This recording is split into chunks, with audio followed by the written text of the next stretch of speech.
Avengers doomsday के trailer ने आते ही नए रिकॉर्ड सेट कर दिए हैं, पर हम फैंस अभी भी रुकने का नाम नहीं ले रहे।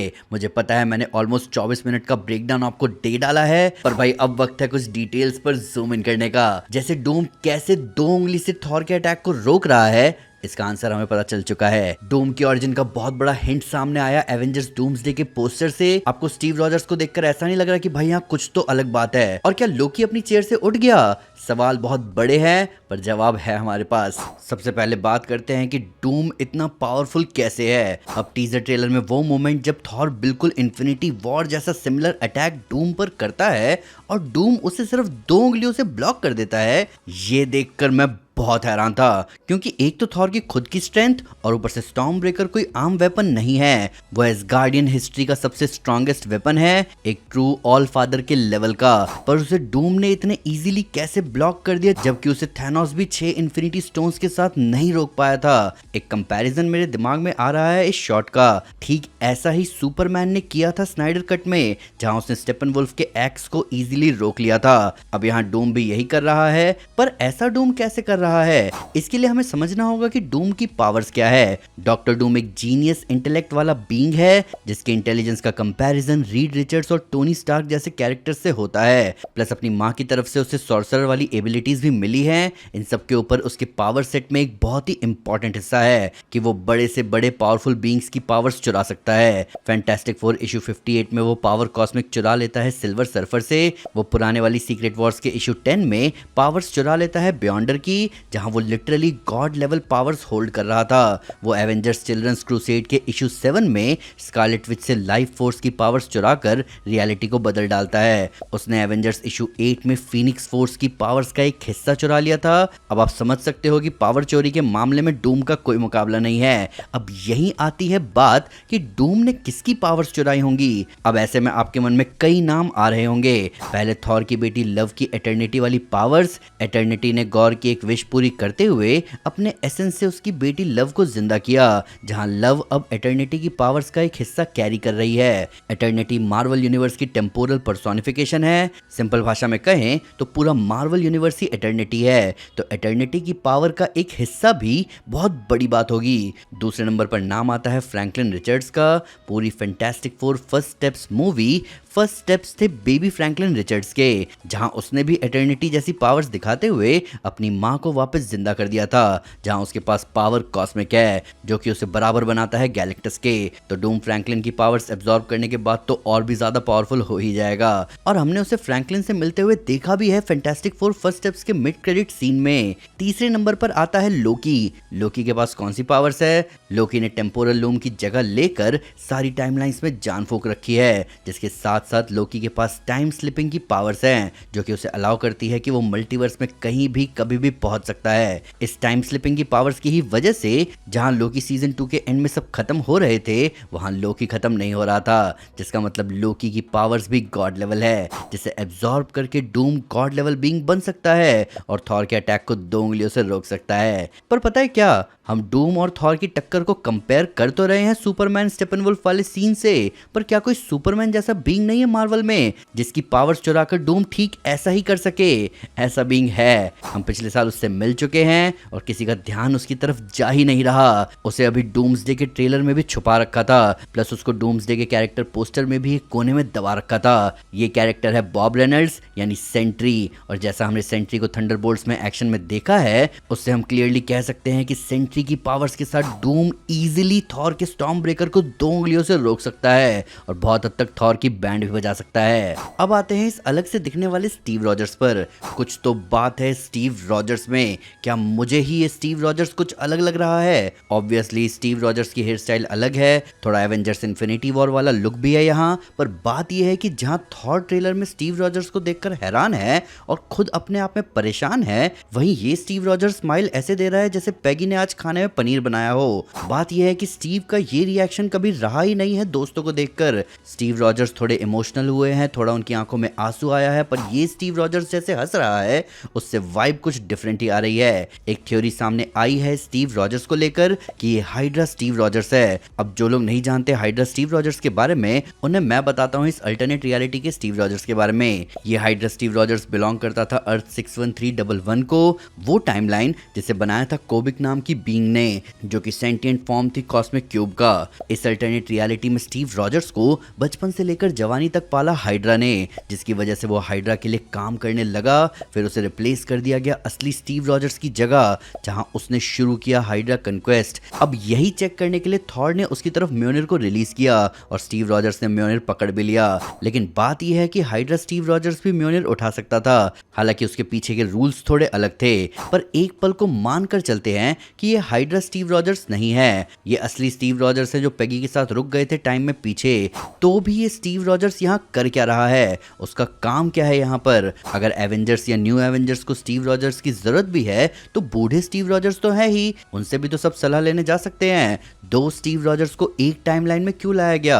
क्या इससे मल्टीवर्स डिस्टेबलाइज नहीं होगा जैसा रीड रिचर्ड्स ने कहा था doctor strange in the multiverse of madness में? ओवरऑल कुछ गड़बड़ फील हो रही है स्टीव रॉजर्स को लेकर, बस परफेक्टली पिन पॉइंट नहीं किया जा रहा। प्लस मार्वल हमारे सामने ट्रिनिटी वापस ला रही है, जहां स्टीव, टोनी और थॉर एक साथ होंगे यहाँ, जहां बहुत चांसेस है कि जिस शॉट में थॉर भिड़ रहा है डूम से, वहां स्टीव रॉजर्स भी होंगे ही, तभी तो ट्रिनिटी का जोश दिखेगा हमें। अब जरा बात करते हैं डूम के इस पोस्टर की। एवेंजर्स डूम्सडे के ट्रेलर के साथ एक पोस्टर भी सामने आया, जिसके बारे में मैंने दो बातें कही तो है अपने ब्रेकडाउन में, पर अब मैं इस पर थोड़ा डिटेल में बात करना चाहता हूँ। तो सबसे पहले हम शुरू करते हैं इस पूरे कंपोजिशन के मेन सब्जेक्ट से, जो है बीच में बनी एक फेमिनिन फिगर और एक बच्चा।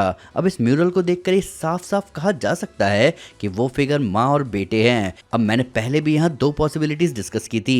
पहली ये कि ये बच्चा डूम है और जो ये औरत है वो उसकी माँ सिंथिया वॉन डूम है। कॉमिक्स में डूम की माँ एक विच होती है जो मेफिस्टो की गुलाम बन जाती है, जब मेफिस्टो सिंथिया को ऐसी पावर्स देता है जिससे वो उसके रोमानी लोगों पर हो रहे अत्याचार का बदला ले सके। अब डूम के पास जो सॉर्सरर्स वाली पावर्स हैं वो उसकी माँ की साइड से ही आई है, और अपनी माँ को मेफिस्टो से आजाद करवाने के लिए वो हर साल उससे लड़ने जाता है हेल में। पर अब आते हैं दूसरी पॉसिबिलिटी पर, जो कि फैंस के बीच ज्यादा डिस्कस हो रही है और हम भी इस पर ज्यादा लेंथ में बात करना चाहेंगे। थ्योरी ये है कि एवेंजर्स डूम्सडे में ऐसा दिखने वाला है कि डूम किसी और ही यूनिवर्स को बिलोंग करेगा और उसका यूनिवर्स इनकर्जन का पहला शिकार होगा, और उस इनकर्जन को रोकने की कोशिश में डूम अपनी वाइफ और अपने बेटे को खो देगा। तो हम यहाँ इस पोस्टर में शायद डूम की बिखरी हुई यादों की एक डिवाइन टेपेस्ट्री देख रहे हैं, जहाँ इस पूरे म्यूरल का सेंट्रल सब्जेक्ट उसकी वाइफ और बेटा है। पर जिस तरह से लाइट उनके ऊपर आ रही है ये बहुत ही पुराने जमाने के टाइप का आर्ट जैसा दिख रहा है। उनके ऊपर हेलो जैसी लाइटिंग है, अगल बगल में एंजल्स हैं जिन्हें चेरब्स भी कहा जाता है, और ऐसा लग रहा है कि जैसे डूम अपनी प्यारी फैमिली की यादों को डिवाइन स्टेटस दे रहा है कि उनकी मौत इस मल्टीवर्स के एंड की शुरुआत थी। तो ये कोई म्यूरल नहीं है, ये डूम के लिए एक श्राइन है। अब उन सेंट्रल फिगर्स के ठीक नीचे हम एक बड़ा सा स्फेयर देख सकते हैं, और इसे देखते ही हम ये कह सकते हैं कि ये डूम का अर्थ है, वो भी एक्चुअली एक अलग यूनिवर्स का। जहां यहाँ ध्यान दें तो ऐसा लग रहा है कि यहाँ एक नहीं बल्कि 3 मून्स हैं, जो आप उस बड़े से स्फेयर के ठीक अपर लेफ्ट में देख सकते हैं। अब इस प्लेनेट के भी चारों ओर हेवनली क्लाउड्स बने हुए हैं और एक गोल्डन लाइटिंग दी गई है, और डूम इस पेंटिंग से जितनी दूरी पर खड़ा है उसे देखकर ऐसा इंप्रेशन आता है जैसे वो एटलस की तरह इस पूरे जहान को अपने कंधों पर उठाने के लिए रेडी है। उसने इस अर्थ को बचाने की कोशिश की पर वो नाकाम रहा, और अब उसकी दुनिया तो नहीं रही पर उस दुनिया का बोझ आज भी उसके कंधों पर है। अब अगली डिटेलिंग जिस पर मैं जाना चाहूंगा वो है इस पेंटिंग का निचला हिस्सा।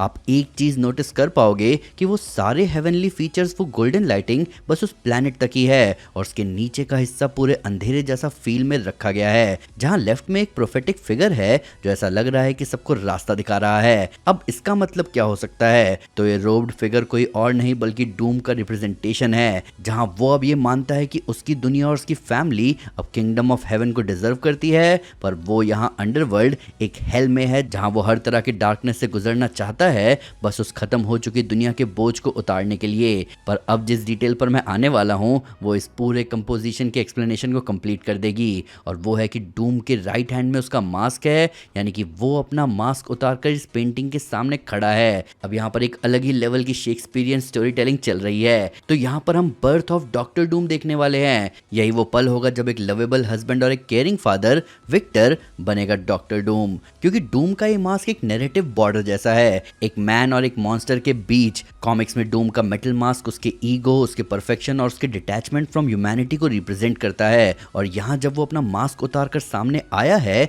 यानी कि हम अभी डूम को नहीं बल्कि विक्टर को देख रहे हैं। वो अपनी प्यारी फैमिली के सामने उस गॉड कॉम्प्लेक्स के साथ नहीं आ सकता, पर उसका मास्क उतारने का एक और डीपर रीजन हो सकता है, जैसे कि वो यहाँ पर अपना मास्क उतार कर अपने खो चुके परिवार के लिए शोक नहीं व्यक्त कर रहा, बल्कि हो सकता है कि वो अंदर ही अंदर एक गहरा रिग्रेट फील कर रहा है। वो अपना बर्बाद हो चुका चेहरा जो वो किसी को नहीं दिखाना चाहता, वो अपने परिवार के सामने दिखा रहा है एक शेम में कि मैं तुम सबको नहीं बचा पाया। मैं आज जो भी बन गया हूँ मैं उसका हकदार हूँ, क्योंकि मैं तुम्हें नहीं बचा पाया। और शायद डूम का यही मोमेंट ऑफ ग्रीफ उसका आखिरी फेयरवेल हो अपनी फैमिली को। शायद यहाँ पर डूम एक आखिरी बार अपने पास्ट को देख रहा है, एक टूटे बिखरे पति और पिता की तरह, और फिर उसके बाद वो अपना फेस प्लेट लगाएगा और उसके बाद विक्टर मर चुका होगा और उस मास्क के साथ अब जो सामने आएगा वो होगा डॉक्टर डूम, एक मल्टीवर्सल कॉन्करर, एक फोर्स ऑफ नेचर, एक ऐसा एंटिटी जो मानता है कि बस वही सब कुछ ठीक कर सकता है। तो इस पोस्टर ने डूम के पूरे कैरेक्टर को और उसके आर्क को एक्सप्लेन कर दिया है दोस्तों।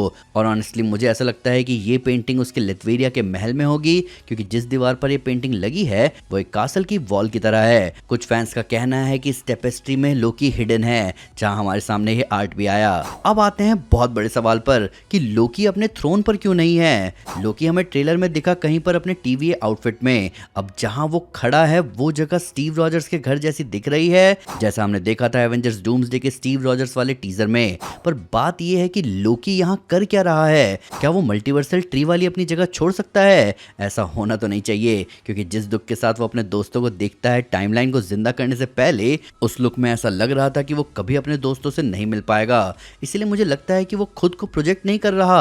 अब यहीं आती है एक पॉपुलर थ्योरी जो अभी हर जगह छाई हुई है। ये नज़ारा जहां लोकी हमें दिख रहा है ये बहुत हद तक स्टीव रॉजर्स के घर का ही नज़ारा है, और ये एक फ्लैशबैक है जहां लोकी टेम्पोरल लूम की जगह लेने से पहले कुछ लोगों से मिलकर आया, ताकि मल्टीवर्स की बर्बादी से पहले वो सुपर हीरोज को असेंबल कर पाए, जहां वो ना ही सिर्फ स्टीव रॉजर्स से मिलेगा बल्कि और भी सुपर हीरोज के पास गया होगा उन्हें रेडी करने आने वाली मुसीबत के लिए। मे बी जिन लोगों से वो मिल रहा है वो एंकर बीइंग्स हो सकते हैं उस यूनिवर्स के, जिनमें वुल्वरीन भी शामिल हो। या फिर दूसरी थ्योरी भी है यहाँ। दूसरी थ्योरी कहती है कि डूम लोकी तक पहुंच गया है, जहां उसने लोकी को डीथ्रोन करके बर्बाद हो रहे मल्टीवर्स के बचे कुछ ब्रांचेस लिए और उससे बनाया बैटल वर्ल्ड। पर लोकी निकल गया अपनी टाइम स्लिपिंग की पावर्स के साथ मल्टीवर्स में हीरोज को असेंबल करने, जो कि केपेबल होंगे सब कुछ वापस पहले जैसा करने में। तो दोस्तों ये थे कुछ डिटेल्स एवेंजर्स डूम्सडे के ट्रेलर के, जिनको डिटेल में डिस्कस करने से मैं खुद को तो नहीं रोक पा रहा था। पर फिलहाल आप मुझे बताओ कि आपको क्या लगता है, थॉर वर्सेस डूम वाली फाइट में